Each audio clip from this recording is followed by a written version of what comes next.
Siemanko, witajcie na kanale Vlody Paweł87. Dzisiaj pokrótko pokażę Wam, jak zmienić pastę termoprzewodzącą na przykładzie karty AMD Radeon RX 7900 XTX od firmy ASRock, model Phantom Gaming. Kartę posiadam od nowości, ma ona około miesiąca, aczkolwiek zdecydowałem się sprawdzić stan pasty, jako że ostatnio wpadłem w posiadanie również karty od AMD RX 7900 XT.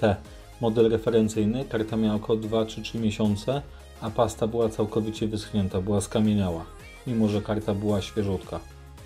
Także zapraszam do oglądania. Na początku odkręcamy wszystkie tutaj śrubki na backplate'cie. Następnie odkręcamy 4 śrubki od samego chłodzenia radiatora. Usuwamy sobie dwie kostki, jedna od LEDów, druga od wentylatorów. Następnie rozdzielamy sobie samo chłodzenie od płyty GPU.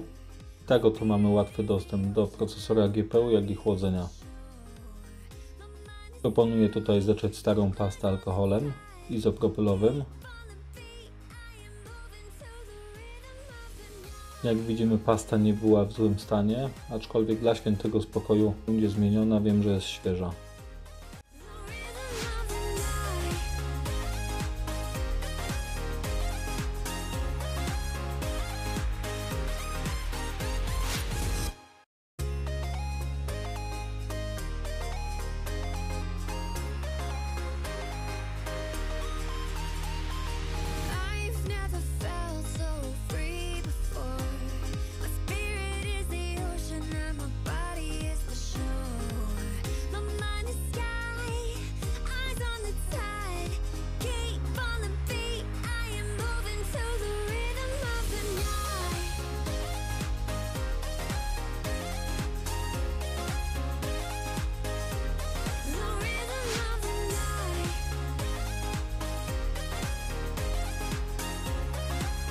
W dzisiejszym poradniku to by było na tyle. Dzięki za obejrzenie, dajcie łapkę w górę, trzymajcie się, pozdrawiam, hej!